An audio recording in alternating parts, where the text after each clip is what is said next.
Hello students, today I am here with the new video of chapter number 9 books of original entry, and today topic is recording of banking transactions. Today we discuss on how a businessman record its transaction related to bank in the journal. जो transactions bank से related होती हैं, for example deposited cash into bank, withdraw cash from bank, and cheque and draft received from customer, and cheque and draft given to the supplier. So we start our topic recording of banking transactions, because businessman do each and every transaction related to bank. And our first transaction is when cash is deposited into the bank. When the business owner deposit cash into bank, that means two accounts are affected. Number one, cash, and number two, bank. Cash is real account, but bank account is a personal account because it represents the any business, any individual person. So bank account is a personal account and cash account is the real account. When cash is deposited into bank, that means cash goes out. जब एक business owner जो है bank में money deposit कराता है, तो that means cash जो है वो बिजनेसमैन की पॉकेट से आउटसाइड हो गई, that mean goes out. And when cash and real account goes out, then it is credit. And bank account is a personal account. Now bank receive the money and deposit in the personal bank account. तो bank क्या करेगा, जो individual person है जिसका भी account है उस account में मनी को डिपॉजिट कर देगा. तो दैट मीन्स वो जो पर्सनल बैंक अकाउंट है, that is the receiver of money, and receiver is always debit according to personal account. So in bank account cash is increase and cash in the pocket of businessman is decrease. So we write the transaction in the journal. Entry become bank account debit to cash account. Narration is cash deposit into bank.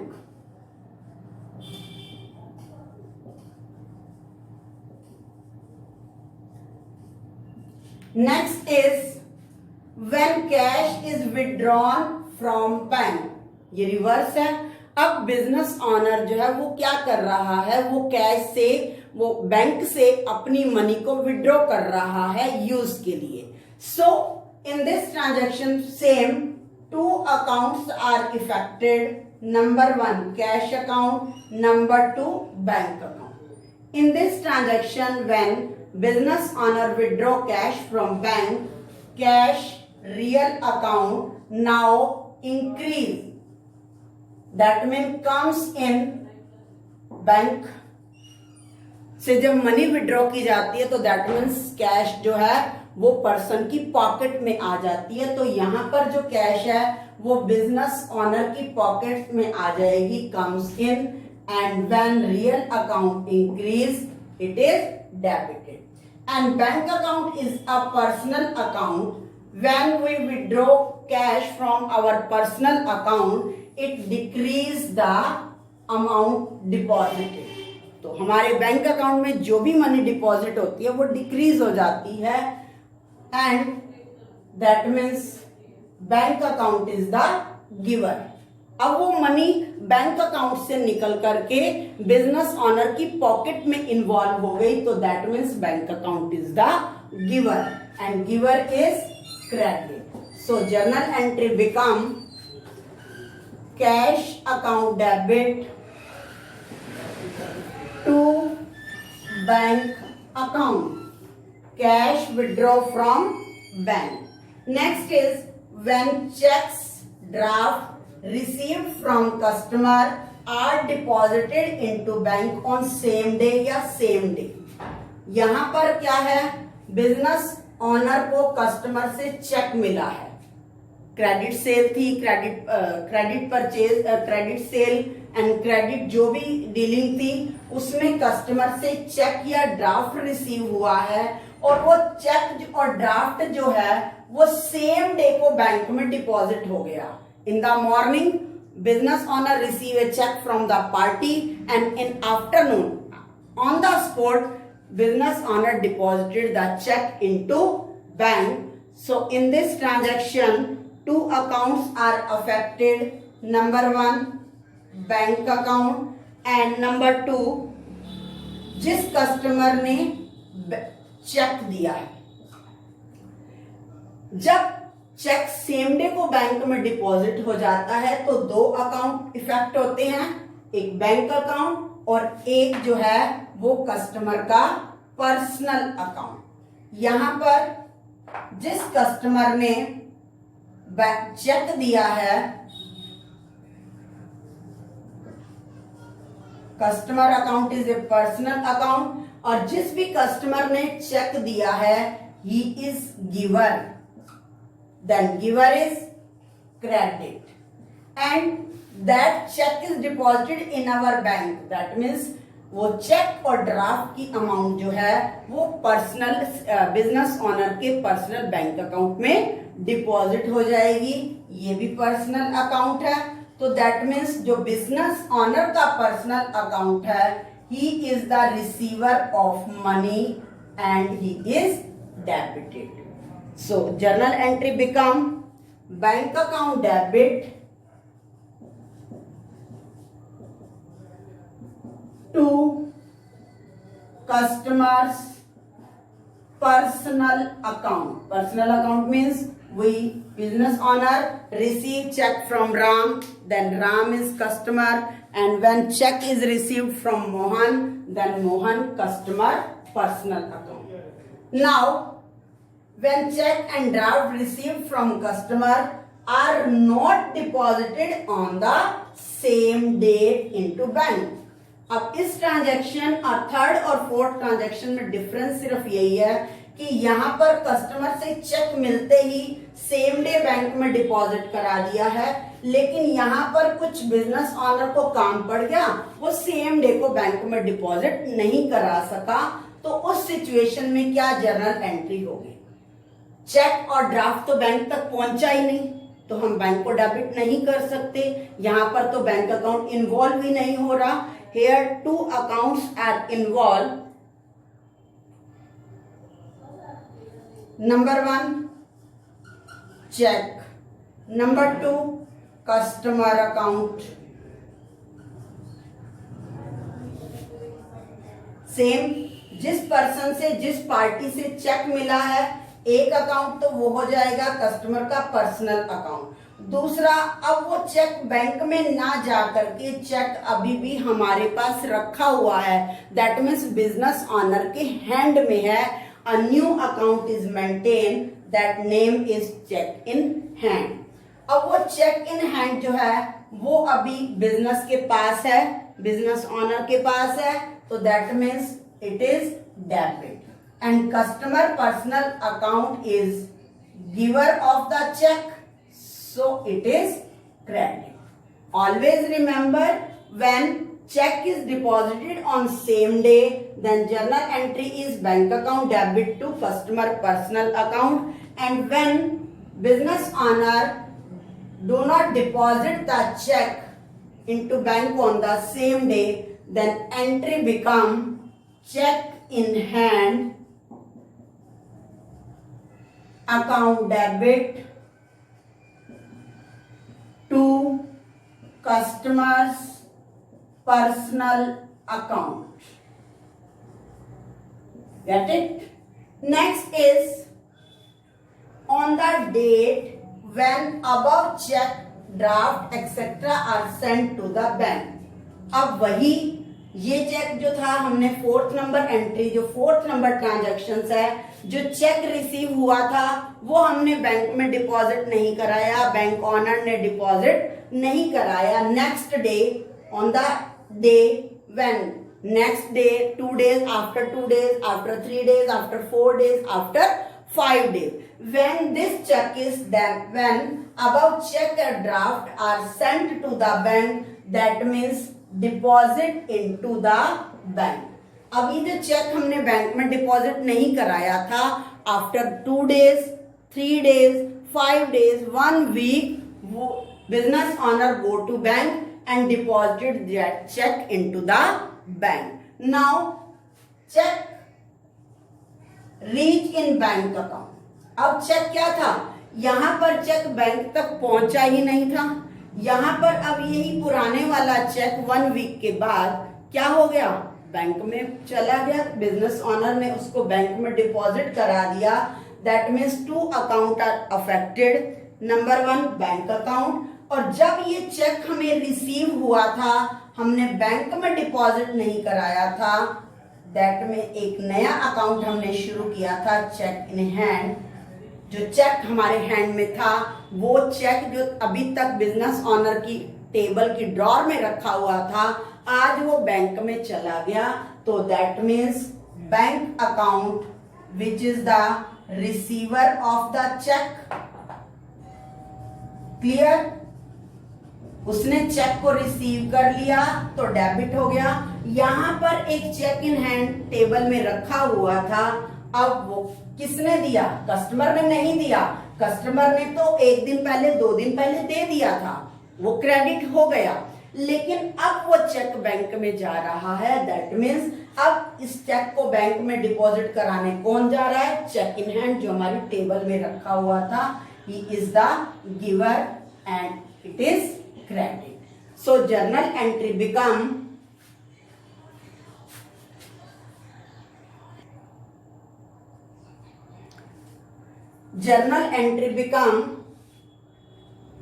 bank account debit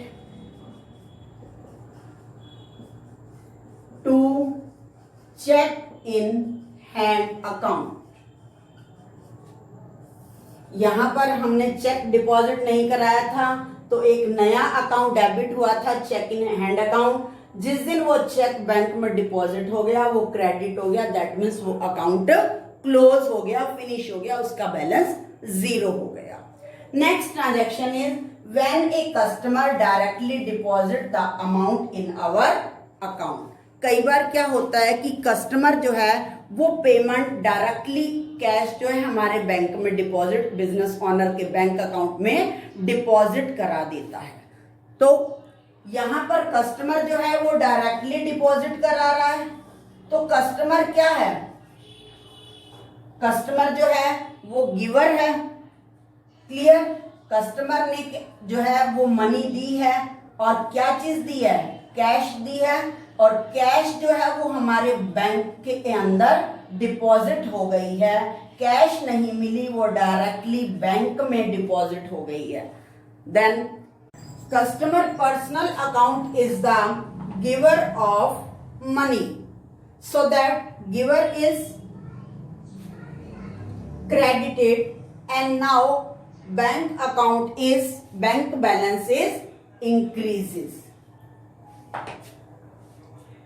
यहां पर customer जो है वो directly deposit कर रहा है, then cash bank balance is increase, so bank account debit to customer personal account.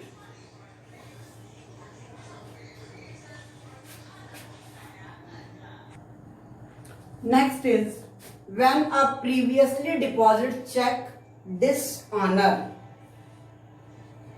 जब कोई पहले वाला चेक जो है हमने बैंक में डिपॉजिट कराया था, कस्टमर ने दिया था, वो हमने चाहे सेम डे को डिपॉजिट कराया है या सेम डे को नहीं कराया, तो जब भी वो चेक जो है बैंक में डिपॉजिट हो गया and cheque is dishonour at any reason maybe, customer के अकाउंट में प्रॉपर अमाउंट नहीं थी, उसके ऊपर कुछ मिस्टेक थी, जो भी है, जिस भी रीजन से था, वो चेक जो है वो डिसऑनर हो गया। Dishonour means bank return the cheque to the business owner. Bank जो है वो चेक किसको रिटर्न कर देगा? बिजनेस ऑनर को रिटर्न कर देगा जिसने चेक बैंक में डिपॉजिट करवाया है। सो इन दिस केस यहां पर कस्टमर का पर्सनल अकाउंट फिर से डेबिट हो जाएगा, क्योंकि जब हमारे को चेक मिला था तो कस्टमर जो था उसका अकाउंट क्रेडिट किया था, क्योंकि he is the giver of the cheque. अब यहां पर कस्टमर का पर्सनल अकाउंट दोबारा से डेबिट हो जाएगा, बिकॉज चेक जो है उसको रिटर्न हो जाएगा, और क्रेडिट क्या होगा?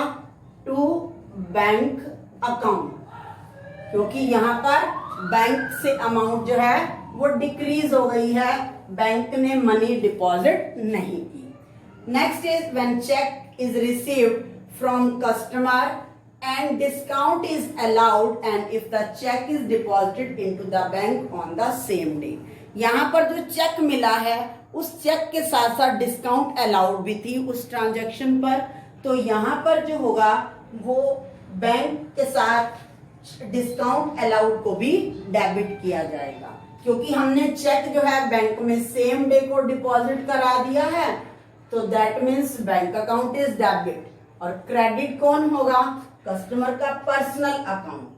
लेकिन कस्टमर ने तो जो चेक दिया है वो कितनी अमाउंट का दिया है? डिस्काउंट काट के दिया है।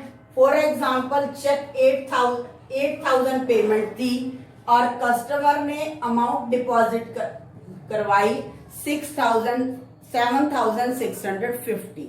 तो यहाँ पर जो 350 है ये डिस्काउंट है, so we debited the discount allowed account।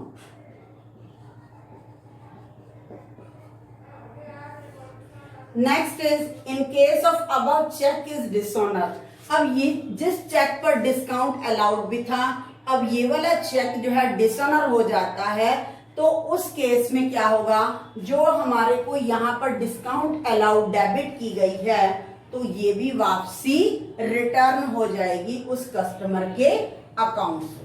तो यहाँ पर जब ये वाला अबव चेक जब डिसऑनर होगा तो बिल्कुल रिवर्स एंट्री हो जाएगी। तो रिवर्स एंट्री क्या बनेगी? Customer's personal account debit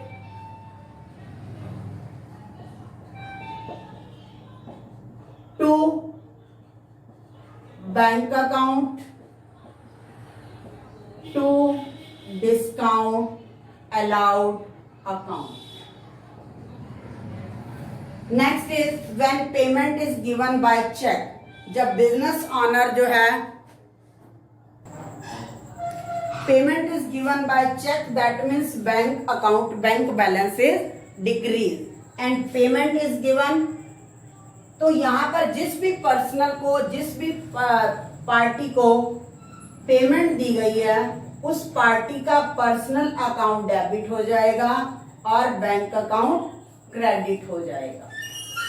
next is when expenses are paid by the issue of cheque. यहाँ पर एक्सपेंसेस भी चेक से पेमेंट की जा रही है। You know that the expenses account is always debited, so we write entry expenses account debit to bank account because when expenses are paid by check it not reduce the cash balance, it reduce the bank balance. When cash is withdrawn from bank for personal use of proprietor, यहाँ पर जो है cash business honour अपने personal use के लिए withdraw कर रहा है and drawings account is debited. तो जब भी वो बैंक से ड्रॉइंग्स विड्रॉ करेगा, पर्सनल यूज के लिए मनी विड्रॉ करेगा, तो बैंक अकाउंट से हमारा बैलेंस डिक्रीज होता चला जाएगा, bank account credited. And when interest is charge by bank, कई बार इंटरेस्ट जो है हमारे कुछ हम बैंक से कोई लोन या कुछ भी ओवरड्राफ्ट है उसके ऊपर इंटरेस्ट चार्ज करता है, that means it is expensive and this expenses is charge by bank, so our bank balance is decreased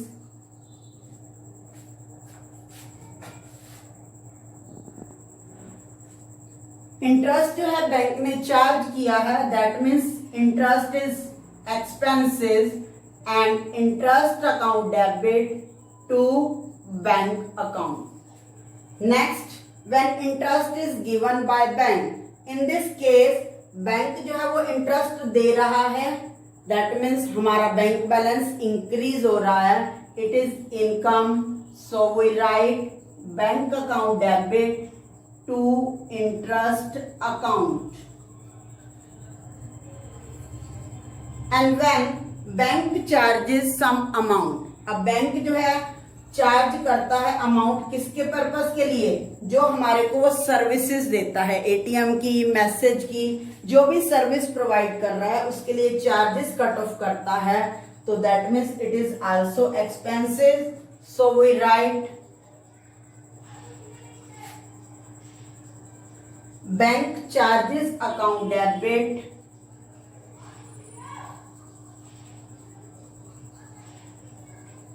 to bank account.